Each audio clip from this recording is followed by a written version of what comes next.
अपने बयानों को लेकर सुर्खियों में रहने वाले बागेश्वर धाम के पीठाधीश्वर धीरेन्द्र शास्त्री उर्फ बागेश्वर बाबा इन दिनों विवादों में हैं। आरोप लग रहे हैं कि धीरेन्द्र शास्त्री अंधविश्वास को बढ़ावा दे रहे हैं। आखिर बागेश्वर धाम की सच्चाई क्या है? तो आज आपका ये विचार आपके मन से दूर होने वाला है। हम आपको भविष्य में होने वाले चमत्कार के पीछे का राज क्या है वो आपको बताने वाले हैं। बागेश्वर धाम के चर्चे पूरे देश में कैसे हुए और क्या खासियत है बागेश्वर धाम के मंदिर की, आज हम आपको बागेश्वर धाम के सच से रूबरू करवाने वाले हैं, जिसे आपको भी पता चल जाएगा कि बागेश्वर धाम की आखिरकार सच्चाई क्या है, रहस्य क्या है बागेश्वर धाम की इतनी पॉपुलैरिटी का। तो ऐसे में हम आपसे यही कहेंगे कि इस वीडियो को बिना स्किप किए आखिर तक ज़रूर देखना ताकि पूरी जानकारी आपको मिल सके। दोस्तों, श्री बालाजी बागेश्वर धाम के आज चमत्कार के देश ही नहीं बल्कि विदेश में भी बहुत चर्चा हो रही है, लेकिन बहुत से लोग बागेश्वर धाम में होने वाली सच्चाई को ही नहीं जानते।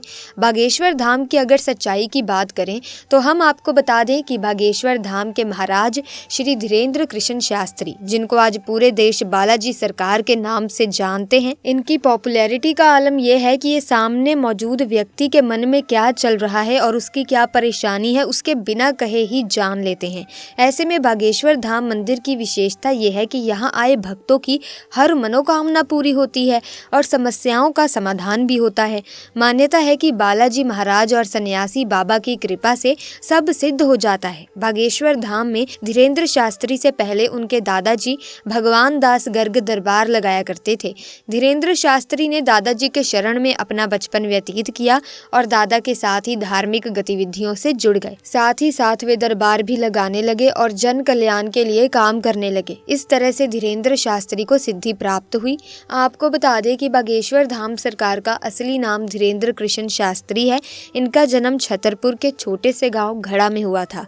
इनका जन्म बहुत ही गरीब ब्राह्मण परिवार में हुआ था, लेकिन गरीबी के आलम में अपना बचपन गुजारने के बावजूद आज धीरेन्द्र कृष्ण स्वामी बड़े बड़े अरबपतियों को भी अपने दरबार में झुकाने की शक्ति रखते हैं।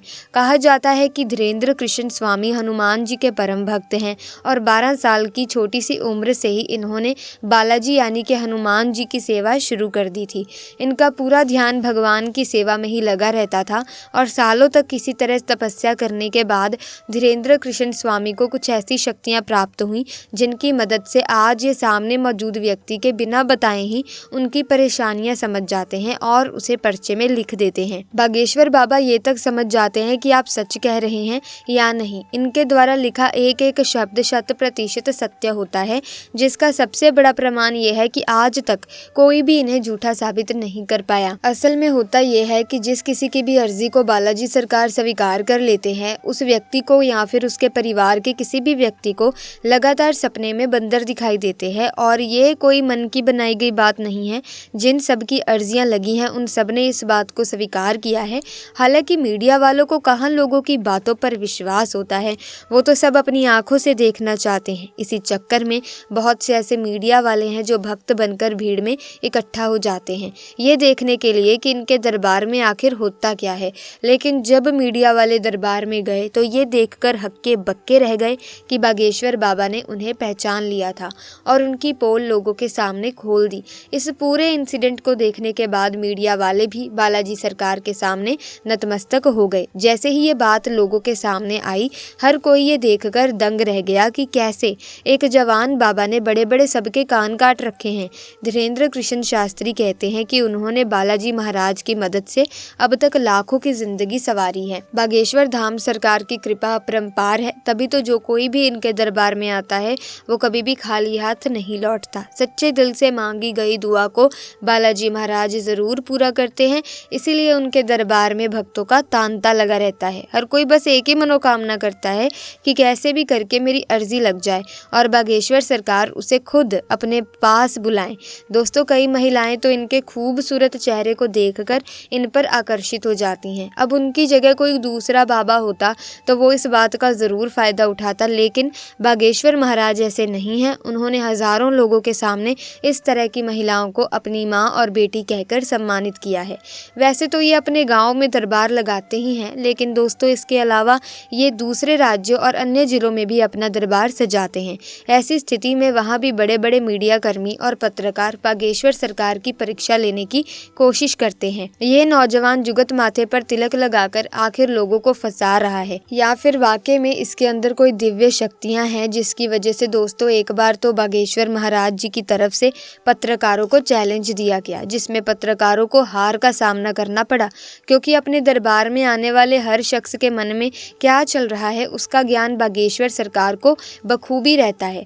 बालाजी महाराज के बागेश्वर धाम में मंगलवार के दिन भक्त अर्जी लगाने के लिए पहुंचते हैं, इसीलिए यहाँ मंगलवार के दिन भक्तों की भारी भीड़ उमड़ती है। यहाँ अर्जी लगाने की प्रक्रिया बहुत आसान है। आपको एक पर्ची पर अपनी समस्या लिख देनी होती है।